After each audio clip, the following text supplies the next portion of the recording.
Boa tarde! Hoje é dia 3 de janeiro e nós vamos te falar sobre a prevenção de dois tipos de câncer. Câncer de pele e também aquele causado pelo uso do tabaco. Além disso, a gente tem uma dica cultural para você. Vem com a gente, o programa está só começando.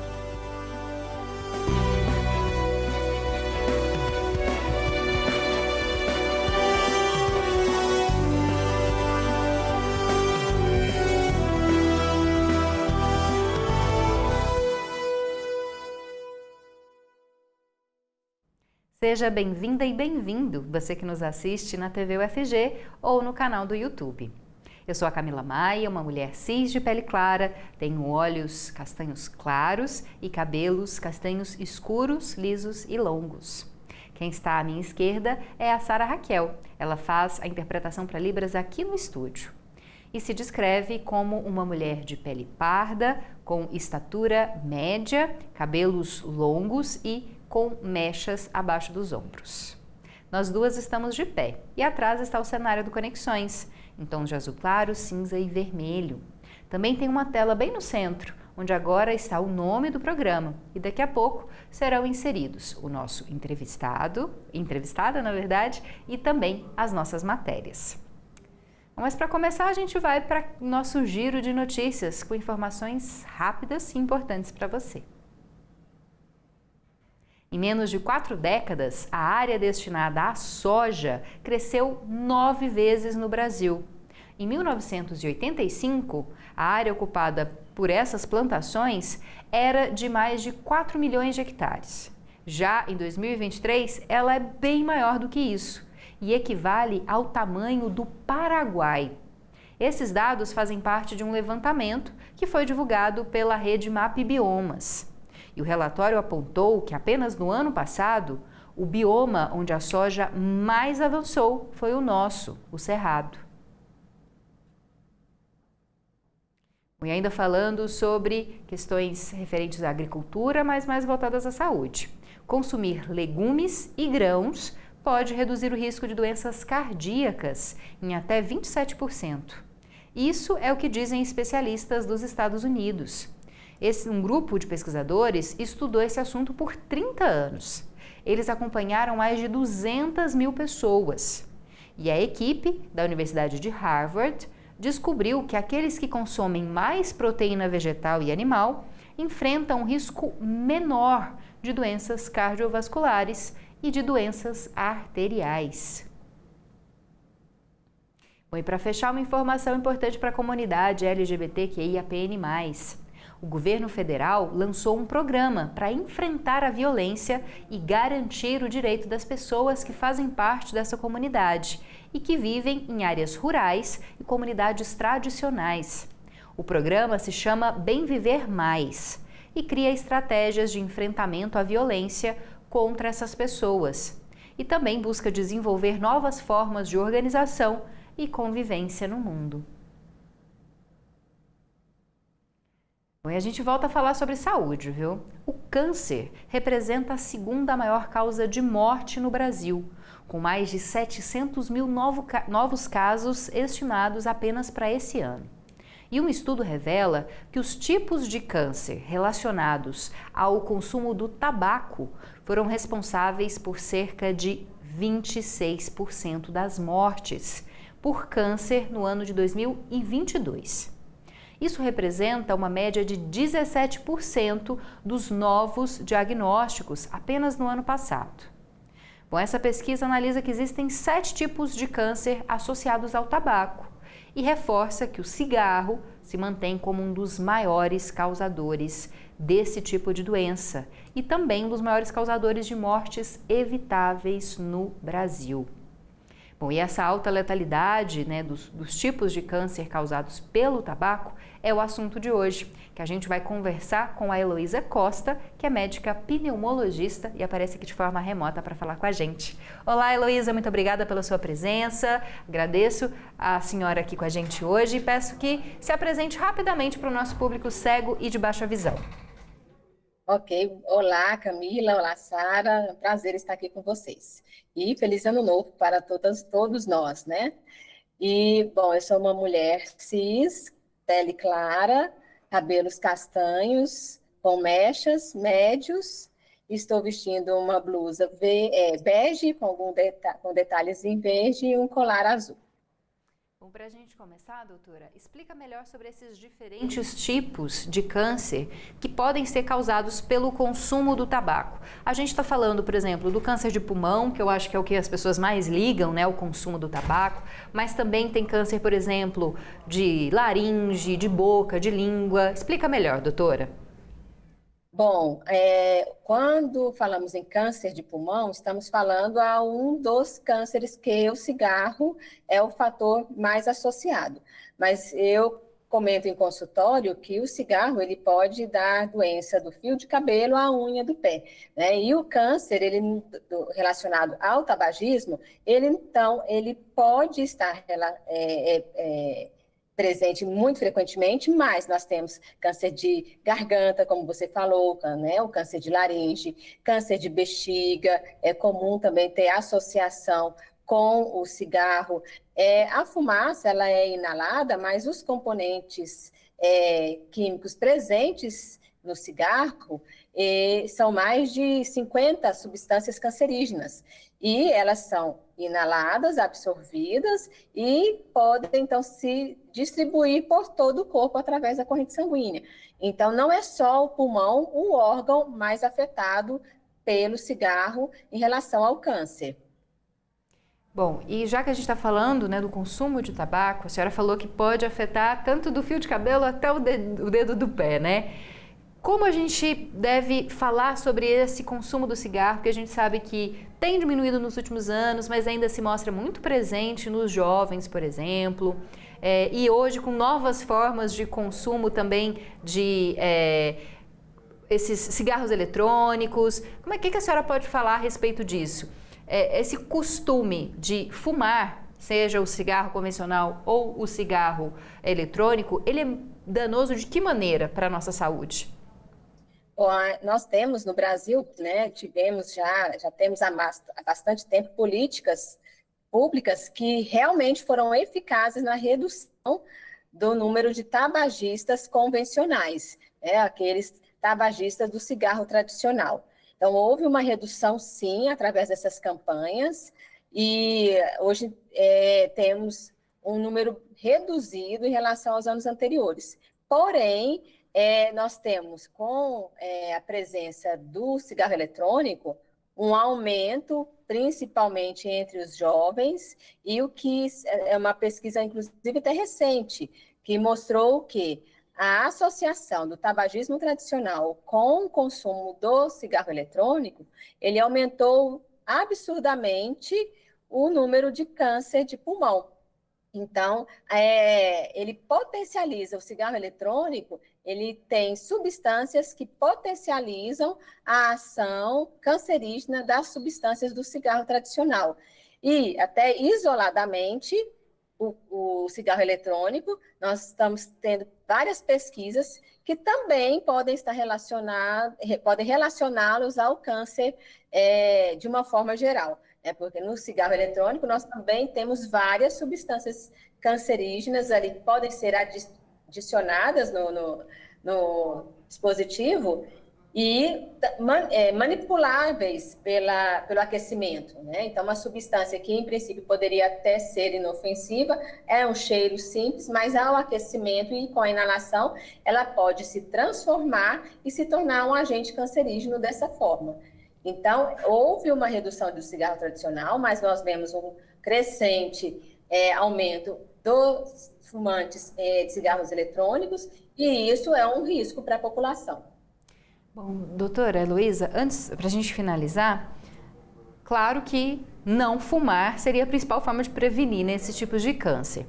Mas quando a gente fala em prevenção, é bom também falar de descobrir o câncer o mais cedo possível, né? Descobrir o câncer em estágio inicial para que seja possível tratar e curar esse câncer. Pensando nesses diferentes tipos que podem ser causados pelo consumo do cigarro ou de cigarros eletrônicos, o que o Ministério da Saúde, as organizações médicas indicam? É necessário que as pessoas façam algum exame regular, que elas marquem consulta com algum médico regular para saber se, por exemplo, o pulmão está em situação boa, o sistema, né, a orofaringe também está em situação saudável. Como fazer para tentar identificar esse câncer o mais rápido possível? Ótima pergunta, Camila. Nós temos recentemente uma publicação que definiu o rastreamento do câncer de pulmão. Então, quem são as pessoas que devem se preocupar mais e procurar um serviço médico para uma detecção, para a possível detecção precoce de um câncer de pulmão? São pessoas que entre 50 e 80 anos, que fumam há mais de 20, é uma carga tabágica, nós falamos 20 maços ano, o número de cigarros versus os anos fumados. Então, essa carga de 20 maços anos e que fumam ou que pararam de fumar há menos de 15 anos. Então, essas pessoas são um alvo mais fácil do câncer de pulmão. E a detecção precoce, ela é importantíssima, porque a alta letalidade do câncer de pulmão vem pela detecção tardia da doença. Então, quanto mais precoce nós conseguimos detectar, mais chance de cura o paciente vai ter. Então, uma pessoa de 50 a 80 anos fuma mais de 20 unidades maços ano e aí não fuma ou parou de fumar menos de 15 anos, são os eleitos para o rastreamento do câncer de pulmão. A gente agradece, então, a presença da médica pneumologista, a doutora Heloísa Costa. Muito obrigada por estar aqui com a gente, por esclarecer, então, sobre esse assunto tão importante, né? Quando a gente fala de câncer, é muito importante a gente falar de prevenção, de diagnóstico rápido e que não é uma sentença de morte, né, doutora? A gente tem muitos tratamentos hoje disponíveis. Obrigada, viu, doutora Heloísa? Muito obrigada pela participação. Boa tarde, até mais. Bom, e agora a gente fala sobre educação. Olha só, pouca gente sabe que a nota do Enem também serve para entrar em universidades do exterior. Você aí que está no ensino médio, sabia disso? Então, para conferir como que isso acontece, né, mais informações sobre esse assunto, a gente confere no nosso material de agora. Pois é, para quem sonha em viver em outro país, o Enem pode ser uma porta de entrada. Meu nome é Janaína de Oliveira, sou uma mulher negra de pele clara, tenho olhos castanhos, meus cabelos são castanhos, cacheados na altura dos ombros. Essa descrição serve para eu me apresentar ao nosso público cego e de baixa visão. Bom, quando o assunto é estudar fora do Brasil, Portugal se destaca. Por lá, 35 instituições de ensino aceitam as notas do Enem, mas cada processo seletivo funciona de um jeito. A maioria usa o Enem como uma das etapas de avaliação, então outras questões também são levadas em consideração. O mesmo acontece no Reino Unido, que tem 6 universidades abertas a estudantes brasileiros. Outras 4 ficam nos Estados Unidos. Além disso, Canadá e Irlanda contam com 3 opções cada. Aqui no Brasil, a nota do Enem serve para ingressar em instituições de ensino públicas, mas também para conseguir bolsas em universidades privadas. A seleção acontece no início do ano. Fique atento ao calendário do Ministério da Educação e boa sorte! Bom, a divulgação, né, das notas e também o SISU estão aí perto, né? Então já fique atento, porque você pode, quem sabe, tentar uma vaga então numa universidade do exterior, caso tenha feito o Enem nos últimos anos. E agora a gente vai para um rápido intervalo. Daqui a pouco tem mais informações importantes para você. A gente vai falar sobre um projeto que pretende acabar com a escala 6x1 no mercado de trabalho. Também vamos te dar dicas, na verdade, uma dica de um evento cultural bem bacana para esse final de semana.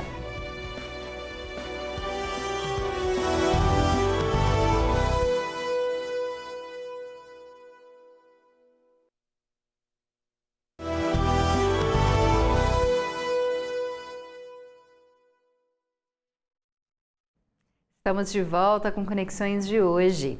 E agora vamos falar novamente sobre câncer. Dessa vez, sobre o câncer de pele. Nesse período de férias de verão, o cuidado deve ser redobrado para prevenir a alta exposição ao sol, principalmente nas crianças. Mas quem conta mais detalhes sobre esse assunto é a nossa repórter Amanda Dutra, que chega ao vivo para conversar com a gente. Olá, Amanda, boa tarde. Seja mais uma vez bem-vinda ao Conexões. Olá, Camila, uma boa tarde, Sara, e a você que nos acompanha aí em casa. Pois é, essa doença, o câncer de pele, é tão preocupante que é o tipo de tumor mais frequente no país, segundo o Instituto Nacional do Câncer, o INCA. Corresponde a mais de 30% de todos os tumores malignos registrados no Brasil. Eu sou Amanda Dutra, uma jovem mulher de pele clara, com cabelos crespos, curtos e escuros e olhos também escuros. Só esse ano devem ser registrados no Brasil mais de 210 mil novos casos de câncer de pele. E ano passado, aqui em Goiás, a estimativa do INCA era de quase 10 mil novos casos a serem registrados. Por isso, nesse mês também é um mês de campanha do Dezembro Laranja, que é de combate ao câncer de pele. A principal causa e agravante dessa doença é a exposição ao sol. E a gente não precisa nem falar o quanto o Brasil é um país quente, um país de calor intenso, E agora, nessa época do verão, com as férias também das crianças, o cuidado com essa exposição deve ser bem redobrado. Importante a gente sempre lembrar do uso do protetor solar, que é aí o principal preventivo a esse tipo de tumor maligno. Segundo especialistas, uma simples pinta ou sinal no corpo que sofra alterações de cor, forma ou tamanho, ou até mesmo uma ferida pequena que possa aparecer de repente, mas que sangre e demore a cicatrizar, pode ser, sim, sinal de câncer. Outros sintomas também são as manchas vermelhas e ásperas que coçam ou descamam na pele, caroços endurecidos ou até mesmo lesões elevadas e escuras. Então, caso você aí de casa esteja com alguns desses sinais, muito importante procurar um dermatologista de confiança, porque o quanto antes fizer a descoberta, o diagnóstico dessa doença, melhor é o tratamento, mais rápido e eficaz é esse tratamento. E reforço, então, o uso de protetor solar, principalmente com as crianças aí chegando nas férias, muito importante, fico alerta. Camila, Sara, volto com vocês. Muito obrigada, Amanda. Obrigada pelas informações. Bom, e lembrando, como bem disse a Amanda, é importante que mesmo já tendo passado o Dezembro Laranja, que é um momento de conscientização, que as pessoas continuem tomando cuidado com a exposição ao sol, usando protetor solar todos os dias, reaplicando sempre que tiver suor excessivo, que entrar na água. Também se tiver exposto ao sol, usar chapéus, óculos de sol, ficar embaixo de algum local minimamente coberto, como um guarda-sol. E, claro, evitar tomar sol naquele período mais complicado, em que há mais incidência de raios ultravioleta, que são geralmente os períodos entre 10 horas da manhã e 4 horas da tarde. Isso mesmo nas férias, no verão. Então é importante ficar atento para depois, não ocasionar o surgimento de um câncer de pele. Bom, a gente muda de assunto para falar sobre mercado de trabalho. Isso porque está sendo debatido no Senado uma proposta de emenda à Constituição, uma PEC, que propõe o fim da escala 6x1. Esse projeto prevê que que não ocorra mais a escala de trabalho em que os empregados têm que trabalhar 6 dias e podem folgar apenas 1. E os estudantes de jornalismo da UFG prepararam uma reportagem especial que vai falar sobre esse assunto. A proposta de emenda à Constituição, que propõe o fim da escala 6x1, em que o empregado trabalha 6 dias e folga 1, foi articulado pela deputada federal Érica Hilton, do partido PSOL, no começo de novembro. Além de extinguir essa escala de trabalho, a emenda ainda propõe a redução da jornada máxima de 44 para 36 horas semanais e a adoção da escala 4x3, em que o empregado trabalha 4 dias e folga 3. A PEC surgiu devido a demandas e reivindicações de trabalhadores através da petição pública online do movimento Vida Além do Trabalho, que hoje conta com quase 800 mil assinaturas.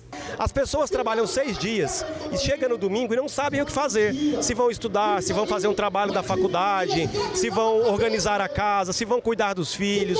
Enfim, é desesperador essa forma que nós vivemos. As pessoas estão adoecidas, com vários sofrimentos mentais e emocionais, uma sociedade que bate recorde de burnout. Então, para enfrentar tudo isso, é preciso de fato que as pessoas tenham mais dignidade. Vários países já há uma escala mais digna, onde as pessoas trabalham 5 dias e folgam 2, ou trabalham até mesmo 4 dias e folgam 3. É possível sim nós só pesarmos, fazermos uma economia que funcione e ao mesmo tempo que as pessoas tenham uma carga horária mais justa e mais digna. Pedro Henrique Evangelista, especialista em economia social do trabalho, analisa o atual cenário das discussões e quais serão os impactos sentidos caso a PEC se torne uma lei. É possível sim que isso reflita no aumento dos custos, porque vai substituir uma escala 6x1 por uma escala 3x4, isso quer dizer que o trabalhador que antes trabalhava 6 dias, ele vai trabalhar só 4 dias. Isso quer dizer que nos outros 2 dias, um outro trabalhador vai precisar ser contratado. Então, isso pode, em algum nível, ter algum tipo de custo, tanto pensando numa elevação do custo pela necessidade de contratar o trabalhador, quanto também pelos próprios custos trabalhistas, caso esses trabalhadores sejam contratados dentro da legislação trabalhista, com carteira assinada, com todo o pagamento de impostos. A substituição da escala 6x1 por um outro tipo de escala, com menos dias de trabalho ao longo da semana, ele pode ser um elemento que ajuda a resolver o problema do desemprego. Exatamente pelo que eu disse anteriormente. Se o trabalhador que antes trabalhava 6 dias passa a trabalhar 4 dias, um outro trabalhador vai precisar ser contratado para substituí-lo. É claro que a gente não pode esperar que isso seja a solução do problema do desemprego no Brasil, Para os países que já adotam escalas diferentes da escala 6x1, é que todos esses setores eles passaram a operar com maior nível de produtividade. E por que isso? Porque é uma coisa que às vezes a gente não para pensar, mas o trabalhador, para trabalhar bem, precisa estar descansado. Então, o trabalhador que descansa 3 dias, ele tem outras condições de realizar o trabalho quando a gente compara ele com um trabalhador que descansa só 1 dia na semana. Então, o que pode ocasionalmente acontecer é que esse trabalhador que descansa 3 dias, em 4 dias consegue ocasionalmente ser mais produtivo que um trabalhador que trabalha 6 dias e descansa 1. Então, a gente tem esse outro lado da moeda, que é o lado que pode ampliar os custos da empresa. Então, a empresa pode ter um aumento de custos, mas ela pode ter também um aumento de produtividade, que vai trazer ganhos para a empresa. Então, esse é um elemento que precisa ser monitorado para ver como que ele vai ocorrer na realidade. Fernanda Luz, estudante de 26 anos que trabalha na escala 6x1 há cerca de 2 anos e meio, conta quais são os principais impactos dessa escala na sua vida. Hoje eu sou líder de cosméticos em uma grande varejista do país e eu cuido de uma das 20 maiores operações do país também. Eu gosto muito do que eu faço, eu gosto muito de cuidar das pessoas, eu gosto muito de trabalhar com cosméticos, mas eu não gosto de sentir que a minha vida está sendo sugada e que eu estou sendo constantemente explorada. Eu não tenho tempo para os meus gatos, basicamente o afeto, a convivência fica por conta da minha mãe. Não tenho tempo para o meu namorado, não tenho tempo para minha família, não tenho tempo para meus amigos, mas eu acho que o maior impacto que a escala 6x1 causa na minha vida é a angústia de saber que a coisa mais importante que eu tenho e que eu nunca vou conseguir recuperar, que é o meu tempo de vida, ele está sendo dedicado a uma empresa. Eu acredito que se a gente não consegue ter tempo para a gente ter acesso aos espaços públicos, consequentemente a gente não consegue ter criticidade para cobrar o poder público. Como eu, Fernanda, vou cobrar o poder público em relação, por exemplo, a esse parque em que eu me encontro agora, se eu simplesmente não tenho tempo para vir aqui. E o meu trabalho é aqui do lado, mas eu passo 9, 10, 11 horas do meu dia dentro do meu trabalho. Então é impossível eu perceber de forma crítica uma realidade na qual eu não estou inserida, porque o único lugar em que eu estou inserida hoje é dentro do meu trabalho. Eu acho que passou da hora das mudanças acontecerem. Eu vejo isso dentro do meu ambiente de trabalho, porque as pessoas que são mais jovens do que eu lá dentro, elas não ficam. Elas faltam, elas dão atestado, elas trabalham 2 meses, pedem conta e vão para outros lugares. E eu não entendo isso como o que os mais velhos colocam como, não querem trabalhar. Eles não querem trabalhar. A gente não acha gente para trabalhar porque eles não querem. Não é que eles não querem trabalhar, eles não querem trabalhar nessas condições. E se as empresas não se ajustarem, se as empresas não entenderem o que essa nova geração está pedindo, quais são as demandas dessa geração, o que a gente vai continuar tendo é isso. São trabalhadores que não ficam, que dão atestado e com toda razão, porque eles não querem mais ser explorados. Então, eu super entendo essas demandas. A PEC, que precisava de no mínimo 171 assinaturas para ser protocolada na Câmara dos Deputados, apresentou 206 no dia 13 de novembro. Porém, sua protocolização e apresentação é apenas o início de um longo processo. A PEC ainda deve ser debatida na Comissão de Constituição, Justiça e Verdade, que irá analisar se ela pode ser admitida e avaliará se ela segue os princípios constitucionais. Caso aprovada, ela segue para uma comissão especial, que pode avaliar o conteúdo do texto, além de propor alterações. Aqui, a PEC tem até 40 sessões do plenário para concluir a votação, mas caso isso não ocorra, o presidente da Câmara poderá votá-la diretamente no plenário com os deputados. Depois da comissão especial, a PEC pode ser votada no plenário, onde deve ter no mínimo 308 votos favoráveis em 2 turnos de votação. Concluída sua análise na Câmara dos Deputados, o texto segue para aprovação no Senado Federal, onde precisará de 49 votos favoráveis no mínimo. Aprovado pelas duas casas, a PEC pode ser promulgada. Então, muitas informações aí no final da matéria, mas só para entender, esse projeto, essa PEC ainda está caminhando no Senado, ela deve passar por diferentes comissões até chegar à votação no plenário e que também, claro, essa votação é feita nas duas casas, depois tem que passar pela sanção do presidente, ainda é um longo caminho a ser percorrido até que haja essa mudança, ou não, da escala 6x1. E claro, a gente continua falando sobre isso aqui no Conexões nos nossos próximos programas. Bom, o levantamento feito pelo Ministério do Turismo aponta que a nossa cidade, Goiânia, está no rol das cidades brasileiras que mais registraram fluxo turístico no país. O resultado, registrado no Sistema de Informações do Mapa do Turismo Brasileiro, traz a capital goiana na categoria A, como uma região turística de negócios e tradições. O nosso município é descrito como cheio de movimentos, cores e sabores. Tendo uma localização estratégica e uma grande rede hoteleira, a cidade é referência para a realização de feiras e congressos. E um dos destaques é o polo da região da 44, que abriga mais de 12 mil lojas. Já na música, Goiânia é conhecida como a terra do sertanejo, mas também é a terra do rock, dos festivais de música alternativa, como, por exemplo, o Vaca Amarela. Mas já que a gente começou a falar de cultura nesse finalzinho, chegou o momento da gente encerrar o nosso programa com uma dica cultural. A exposição Abrir Horizontes 2 pode ser visitada no Centro Cultural Octo Marques até esse domingo.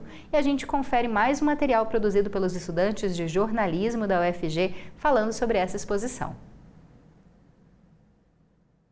Quadros, fotografias, pinturas e esculturas, tudo que compõe a arte está disponível no Centro Cultural Octo Marques, aqui em Goiânia. Aberta para receber visitas, a exposição Abrir Horizontes 2 traz uma diversidade de obras artísticas contemporâneas. A mostra possui cerca de 50 obras artísticas de 21 profissionais e possui o objetivo de apresentar diferentes nuances dentro do estado. A exposição é subdividida em 6 eixos temáticos: indagações pictóricas, relações com a natureza, entre construção e ruína, imagem dos femininos, corpos insubordinados e reinvenção do cotidiano. Aaron, visitante da exposição, está vindo pela segunda vez à mostra e conta um pouco sobre sua experiência. E achei essa exposição muito impactante, porque realmente ela mostra muito sobre a sociedade atual. Gostei muito da cesta básica de performance, achei muito engraçado, o sorteio de coisas tão comuns assim. E também gostei bastante da que canta, esqueci o nome do pássaro, mas eu achei ela muito bonita. Eu achei realmente tudo bem dinâmico e fluido, uma coisa bem natural, mas que vira arte. Na exposição também há instalações imersivas, como a obra de Fernanda Adamski da série Rarefeitas, que possui o objetivo de abordar a questão dos problemas ambientais. Aaron ainda destaca a importância da arte para a capital goiana. Conecta muito. Acho que Goiânia é uma cidade muito artística que não entende a arte. Então, ao mesmo tempo que tem muito, as pessoas não entendem e não conhecem. O Octo Marques é um lugar que não é tão conhecido. Cora Coralina também. Tenho amigos que moram aqui há 10 anos e nunca foram. O Centro Cultural, localizado no setor central, aqui em Goiânia, é aberto para visitações de exposições, como essa, de segunda a domingo, das 9 da manhã às 5 horas da tarde, com entrada gratuita. Então, interessante para você conferir nesse final de semana, né? A exposição ainda pode ser visitada hoje, sábado e domingo, lá no Centro Cultural Octo Marx, fica no centro, no Parthenon Center, ali na Rua 3. Então, e tudo é gratuito, viu? Se você quiser fazer esse programa no final de semana, tá aí o convite. Para finalizar, tem mais um convite para você. Participe do nosso programa. Mande a sua sugestão por esse número que está aparecendo aqui na tela, 629-9181-1406. A gente também tem redes sociais, onde você pode ficar ligado na nossa programação. É só procurar pela TV UFG nessas redes sociais aqui, ó. Facebook, YouTube, o X, Instagram, Twitter não, Instagram, TikTok. Você pode encontrar a gente e, claro, participar da construção do nosso conteúdo. Eu e a Sara ficamos por aqui, agradecendo a sua companhia, a sua audiência, desejando um ótimo final de semana e te convidando a estar aqui, meio-dia com a gente, para mais um Conexões na segunda-feira. Abraço, tchau, tchau!